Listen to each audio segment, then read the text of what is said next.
Hello student, आज हम stoichiometry के बारे में डिस्कस करेंगे कि स्टोइकियोमेट्री क्या होती है। स्टूडेंट, जिस तरह हम लोग कुछ सैंडविच बनाते हैं, जिस तरह कुकिंग करते हैं, कुकिंग में मिसाल के तौर पर मैं एग्जांपल ले रहा हूँ सैंडविच की। अगर मुझे एक सैंडविच बनाने के लिए 2 ब्रेड चाहिए, 3 मुझे इसके लिए मीट के पीस चाहिए और 1 मुझे इसके लिए चीज़ चाहिए, तो इससे एक सैंडविच बनता है। अगर मैं इसकी रेसिपी तैयार करूं या इसकी इक्वेशन तैयार करूं तो मैं कहूँगा कि मुझे 2 मोल चाहिए ब्रेड के, मुझे 3 मोल चाहिए मीट के और 1 मोल चाहिए मुझे चीज़ का। तो इनसे मिलकर एक सैंडविच बनेगा। तो ये हमारी इक्वेशन तैयार हो गई। तो हम इस इक्वेशन के मुताबिक अगर हमें ज़्यादा बड़ी कैलकुलेशंस करनी पड़े, मिसाल के तौर पर मैं कहता हूँ मैंने एक सैंडविच नहीं बनाना, मैंने 3 सैंडविच बनाने हैं, तो 3 सैंडविच के लिए मुझे ये रेसिपी भी, ये चीज़ भी 3 गुना लेनी पड़ेगी। फॉर एग्जांपल मुझे 6 लेने पड़ेंगे, ओके, और ये भी मुझे 3 गुना लेने पड़ेंगे। फॉर एग्जांपल मुझे 9 लेने पड़ेंगे। और चीज़ भी मुझे कितनी लेनी पड़ेगी? 3 गुना। तो वो 1 में 1 डलती है, तो 3 में क्या होगी? 3 डलेगी। तो इस तरह सैंडविच क्या बनेंगे? 3 बनेंगे। तो स्टूडेंट देखें, ये जितनी रेसिपी थी वो हमारी मल्टीप्लाई हो गई। इसी तरह अगर हमें 5 चाहिए तो हम ये 5 गुना कर देंगे। अगर हमें 4 चाहिए तो हम ये सारी चीज़ें क्या करेंगे? 4 गुना कर देंगे। तो केमिस्ट्री भी इसी तरह ही, कुकिंग की तरह ही होती है। स्टूडेंट, स्टोइकियोमेट्री का मतलब ही, ये ग्रीक वर्ड से स्टोकियोन का मतलब था एलिमेंट्स, और मेट्री का वर्ड निकला है मेट्रॉन से। स्टिक्योन और मेट्रॉन वो कहते थे, स्टिक्योन कहते थे एलिमेंट को, मेट्रॉन कहते थे मेजरमेंट्स को। तो उन्होंने कहा एलिमेंट्स को मेजर करना है। जब हम कोई चीज़ बनाने लगें, कोई चीज़ करने लगें, तो कितनी कितनी चीज़ डालनी है, कितनी कितनी अमाउंट डालनी है, उस कैलकुलेशन को हम कहते हैं स्टोइकियोमेट्री। हम आंखें बंद करके चीज़ें नहीं डालते। कुकिंग में अगर हमें आधा किलो चावल बनाने हैं तो उसकी रेसिपी और होगी, और अगर हमने 1 kg चावल बनाने हैं तो उसकी रेसिपी और होगी।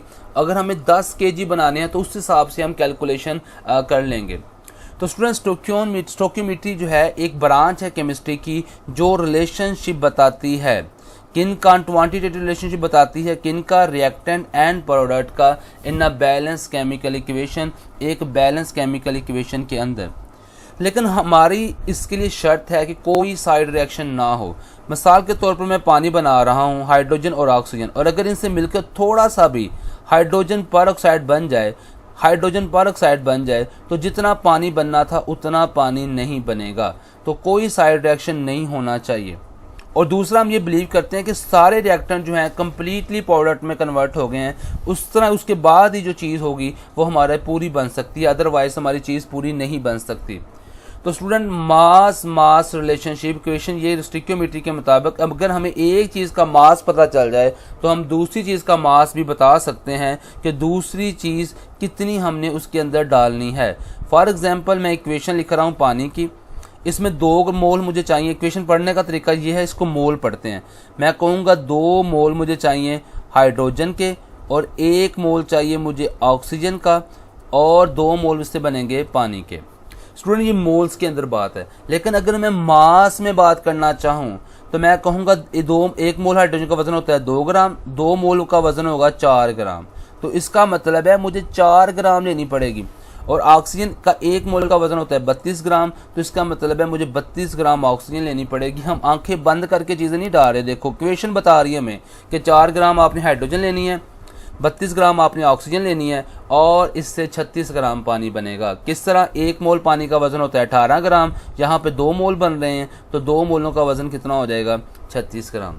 स्टूडेंट, अगर मैं इतनी चीज़ नहीं बनाना चाह रहा, मैं चाहता हूँ मैं थोड़ी बनाऊँ, आज मेरे पास हाइड्रोजन सिर्फ 2 ग्राम है, मेरे पास हाइड्रोजन 4 ग्राम की बजाय सिर्फ 2 ग्राम है, तो मैं बाकी आधी होगी मेरे पास हाइड्रोजन, तो मैं बाकी चीज़ें पूरी नहीं डाल दूंगा। तो उनको भी क्या करूंगा? इसके मुताबिक कैलकुलेट करूंगा। मैं कहूँगा 4 में 32 डलती है, तो 2 में क्या होगा? 16 ग्राम डलेगा। और इससे जो पानी बनेगा वो भी क्या होगा? आधा बनेगा, 18 ग्राम बनेगा।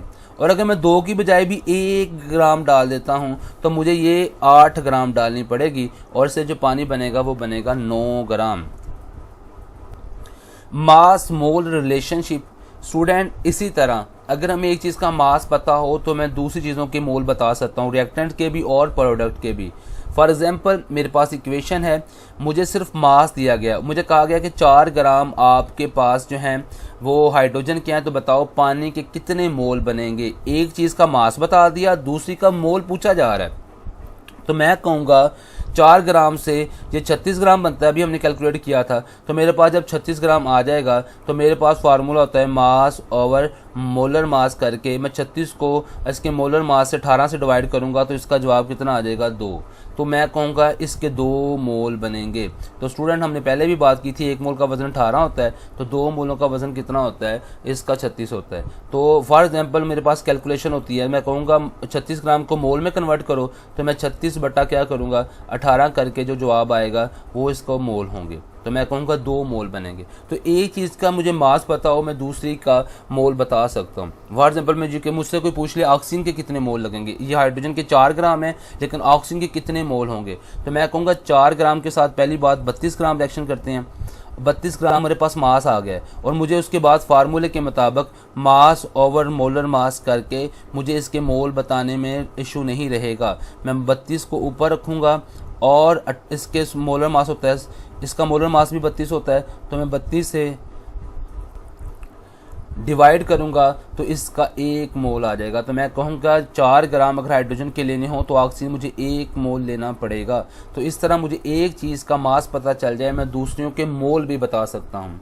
मास वॉल्यूम रिलेशनशिप स्टूडेंट, इसी तरह मेरे पास अगर एक चीज़ का मास है और दूसरे का मुझसे पूछा जा रहा है कि वॉल्यूम बताओ कितना होगा। फॉर एग्जांपल मुझे कहा जा रहा है कि 4 ग्राम हाइड्रोजन लेने हैं, तो बताओ ऑक्सीजन का कितना वॉल्यूम लेना है। तो स्टूडेंट सबसे पहले तो मैंने मुझे ये पता है कि अगर ये 4 ग्राम लेना है तो ये कितना लेना है 32 ग्राम, और 32 ग्राम में कितने मोल होते हैं 1 मोल, तो 1 मोल का वॉल्यूम कितना होगा 22.414 dm3। तो मैं कह सकता हूँ कि पानी ऑक्सीजन का 22.414 dm3 लेना है। तो इस तरह एक चीज़ का मास पता था तो मैंने दूसरे का मोल भी बता दिया और उसका वॉल्यूम भी बता दिया। इसी तरह मुझे कोई पूछे कि अगर आप मेरे पास 4 ग्राम हैं हाइड्रोजन के, तो पानी का अगर वो गैस की फॉर्म में बने तो कितने मोल होंगे। तो स्टूडेंट मुझे पता है, मैंने इसको पहले इस ग्राम को मोल में कन्वर्ट किया, इसका जवाब आया 2 मोल। उसके बाद 1 मोल का वॉल्यूम होता है 22.414, तो 2 मोलों का वॉल्यूम कितना हो जाएगा, वो उससे डबल हो जाएगा 44.828 हो जाएगा। तो मुझे एक चीज़ का पता चले, मैं सबकी कैलकुलेशन करके बता सकता हूँ। इसको हम कहते हैं स्टोकियोमेट्री या स्टोकियोमेट्री। हम स्टोकियोमेट्री के अंदर कैलकुलेशंस करते हैं, एक चीज़ का पता लग जाए हम सब चीज़ों की बता देते हैं। इसी तरह एक न्यूमेरिकल है आपकी एक्सरसाइज में से न्यूमेरिकल 19, वो कहता है ऑक्टेन प्रेजेंट है गैसोलीन के अंदर। गैसोलीन हमारा वो पेट्रोल होता है जो हम बाइक में इस्तेमाल करते हैं, तो गैसोलीन में ऑक्टेन होती है। तो कहता है मुझे ये 4 प्रॉब्लम्स हैं ABCD, आप बताएं इसमें क्या क्या कैलकुलेशन कैसे करोगे। पहला सवाल तो उसने ये दिया कि how many moles of oxygen are produce या आर नीडेड, कितने मोल ऑक्सीजन की नीड है, हमें ज़रूरत है to react fully with 4 mole of octane. अगर मेरे पास ये इक्वेशन है 2 मोल ऑक्टेन के 25 मोल ऑक्सीजन के साथ रिएक्शन करके 16 मोल कार्बन डाइऑक्साइड के और 18 मोल वाटर के बनाता है, तो कहता है मुझे कितने मोल ऑक्सीजन के रिक्वायर्ड हैं। अगर मैं ऑक्टेन के 4 मोल ले लूँ, ऑक्टेन के कितने मोल ले लूँ 4 मोल ले लूँ, तो मुझे बताएं इसके कितने मोल चाहिए होंगे। तो मैं इक्वेशन के मुताबिक कहूँगा अगर ये 25 हमें चाहिए होते हैं 2 के लिए, तो इसको लिख सकता हूँ 2 मोल अगर हमने बर्न करना हो ऑक्टेन, ये इक्वेशन बता रही है हमें, ये बात पहली बात हमें इक्वेशन बताएगी, याद रखना। 2 मोल ऑक्टेन के लिए मुझे 25 मोल ऑक्सीजन चाहिए, ये बात हमें इक्वेशन ने बताई कि 2 मोल इसके लेने थे तो 25 चाहिए।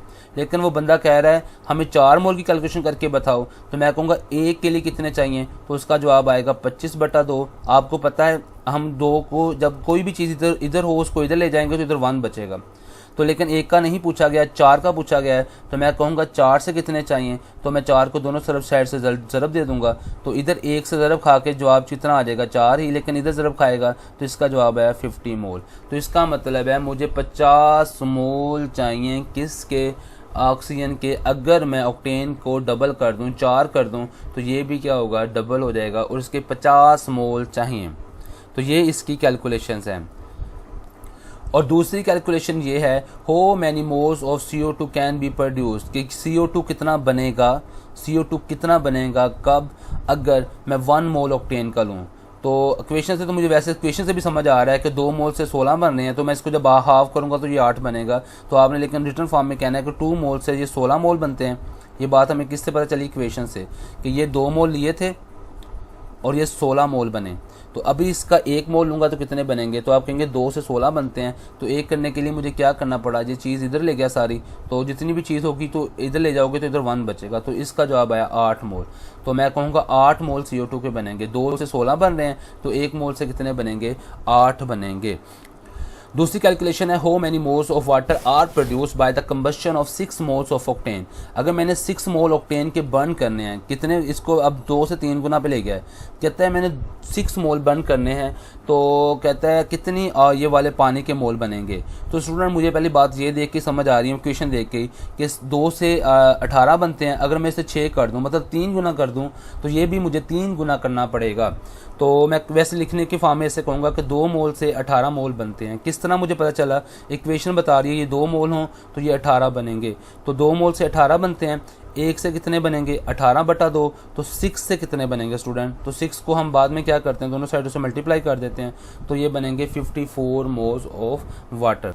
तो स्टूडेंट डी वाले पोर्शन में कहता है कि if this reaction is used to synthesize 8 moles of CO2, कि अगर मैंने 8 मोल CO2 के बनाने हैं तो आप बताएं मुझे इसके लिए कितने ग्राम ऑक्सीजन के चाहिए। नंबर ऑफ ग्राम पूछा है उसने ऑक्सीजन के, और इसके अलावा नंबर ऑफ ग्राम ऑक्टेन के ही पूछा है। वो कहता है मैंने 16 नहीं बनाने, ये 8 बनाने हैं सिर्फ। तो वैसे तो मुझे इक्वेशन देख के समझ आ रही है कि मैंने इसको हाफ कर दिया तो ये भी हाफ करने पड़ेंगे, लेकिन मैं आपको कैलकुलेशन में करके दिखाता हूँ कि 16 के साथ ये मुझे कितने चाहिए होते हैं 25।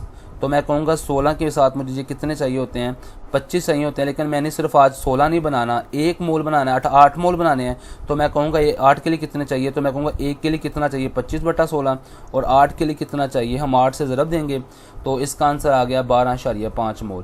तो 8 के लिए ये 12.5 मोल चाहिए। इसी तरह ऑक्टेन की बात करते हैं, हम कहते हैं 16 मोल अगर CO2 बनाने हों तो हमें ये 2 मोल चाहिए, लेकिन अगर मैंने 8 मोल बनाने हैं तो मुझे कितने चाहिए, तो 1 के लिए मुझे कितना चाहिए 2/16, और 8 के लिए कितना चाहिए 2/16 ज़रब 8, तो मुझे 1 मोल मेरे पास मुझे ऑक्टेन का चाहिए। तो इस तरह हम सारी कैलकुलेशन बता देते हैं स्टिक्योमेट्री के साथ। तो स्टूडेंट स्टिक्योमेट्री एक ब्रांच है केमिस्ट्री की जो बता देती है कि हमने कितनी कितनी चीज़ें लेनी हैं और कितनी कितनी चीज़ें बननी हैं।